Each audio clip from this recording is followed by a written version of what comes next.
Congress party గత 2 సంవత్సరాలుగా ఇచ్చిన మాట ప్రకారము ఏదైతే గ్యారంటీలు 6 గ్యారంటీలు ఏదైతే మేము ఎలక్షన్ అప్పుడు చెప్పినామో దాదాపు 8,000 కోట్ల రూపాయలు ఫ్రీ బస్కి కేటాయించడం జరిగింది.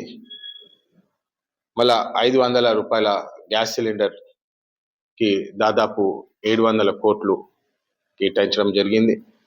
మళ్ళా ఫ్రీ కరెంట్ 200 యూనిట్ల ఫ్రీ కరెంట్ ఏదైతే ఉన్నదో దాదాపు 3,500 కోట్లు దానికి ఇప్పటి వరకు కేటాయించడం జరిగింది. మళ్ళా మీ అందరికి తెలుసు, ఎన్ని కష్టాలైనా గతంలో కూడా రైతుల కోసము అండదండగా ఉండినది కాంగ్రెస్ పార్టీ. అప్పుడు నేషనల్ లెవెల్లో కూడా రైతుల కోసం మేము న్యాయం చేస్తామని చెప్పి ఏదైతే చేసినారో రుణమాఫీ, రైతు భరోసా, ఇంకా 2 లక్షల వరకు ఏదైతే ఫామ్ లోన్ వేవర్ ఉండేనో దాదాపు 20,000 కోట్ల పైగా దానికి కేటాయించడం జరిగింది.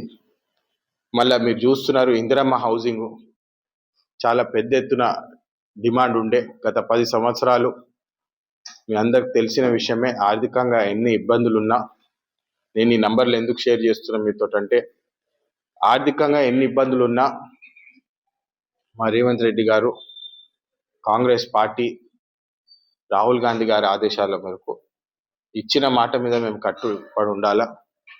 ఖచ్చితంగా మేము ఎన్ని కష్టాలైనా మేము ఇచ్చిన మాట పైన పనిచేస్తామని చెప్పి ఇందిరమ్మ హౌసింగ్కి కూడా దాదాపు 3,500 కోట్ల రూపాయలు దానికి కేటాయించడం జరిగింది. మళ్ళా మంచిర్యాలకి, పెద్దపల్లికి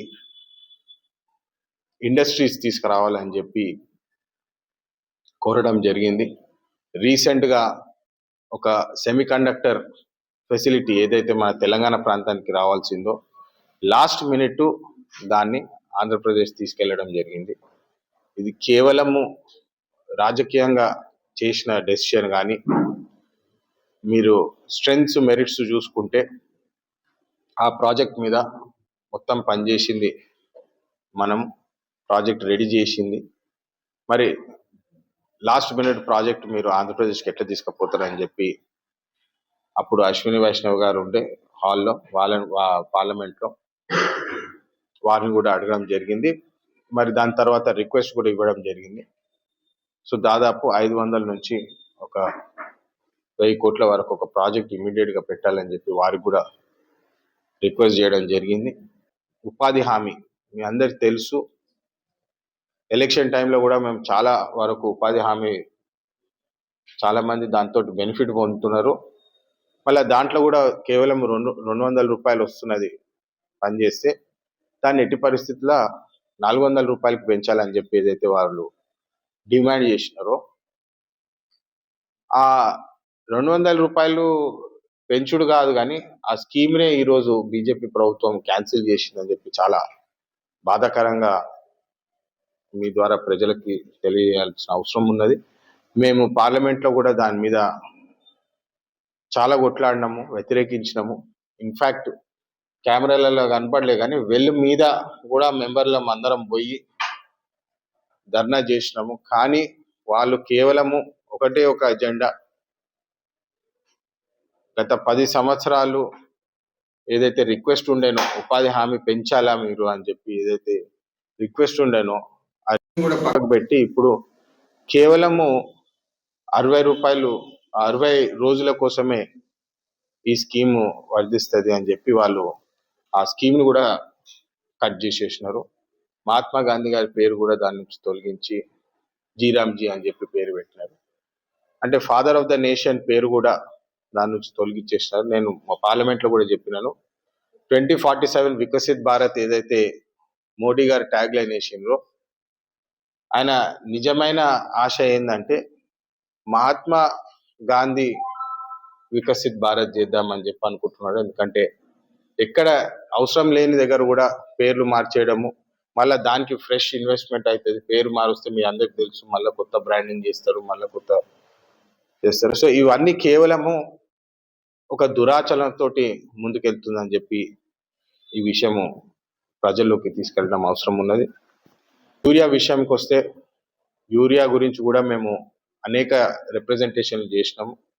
ఇది make in India, Viksit Bharat అని చెప్పి ఏదైతే ఇండిపెండెంట్ ఇండియా అని చెప్తున్నారో, వాస్తవంగా చెప్పాలంటే కంప్లీట్ మిస్మేనేజ్మెంట్ చేసినారు యూరియా విషయంలో కూడా.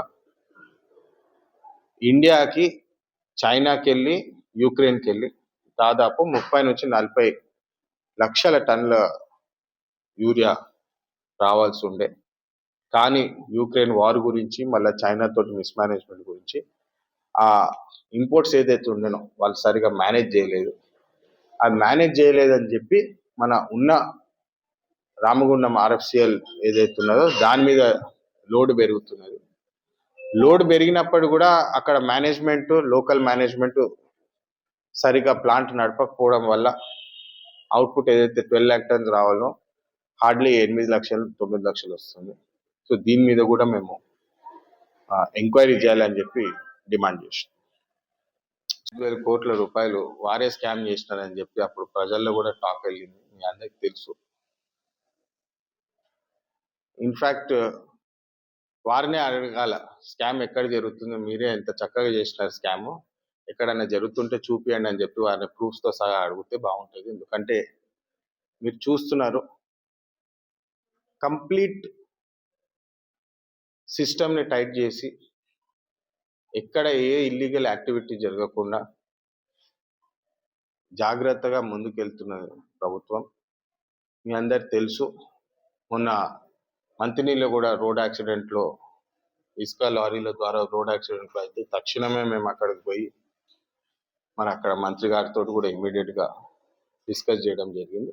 సో కేవలము మేము ఇన్ని అభివృద్ధి పనులు చేస్తున్నామని ఇప్పుడు చెప్పినాక మీరు చూసినారు, కేవలం బురద జల్లాలని చెప్పి వాళ్ళు టాపిక్ డైవర్ట్ చేయాలని చెప్పి ఇట్లాంటి కామెంట్స్ చేస్తున్నారు. కానీ అభివృద్ధి బాటలో మీరు ఆన్ గ్రౌండ్ వస్తే, యాక్చువల్లీ నేను రిక్వెస్ట్ చేస్తాను మీడియా మిత్రుల ద్వారా, బాల్క సుమన్ గారు మీకు కూడా ఇక్కడ ఇల్లు ఉన్నది, కొంచెం వచ్చి చెన్నూరులో ఉండండి, ఎన్ని అభివృద్ధి పనులు అవుతున్నాయో మీరు వచ్చి చూస్తే బాగుంటుంది. కేవలం హైదరాబాద్ నుంచి 6 నెలలకు ఒకసారి రాయేద్దామని చెప్పి అట్లా చేసి యాక్టివ్ ఉండకండి, చెన్నూరుకి వచ్చి ఉండి అభివృద్ధి చూడండి. Local to global news at your finger tips, మీ చేతిలో ఒక ఆయుధం. Download Raw TV app. Media legend Ravi Prakash is back.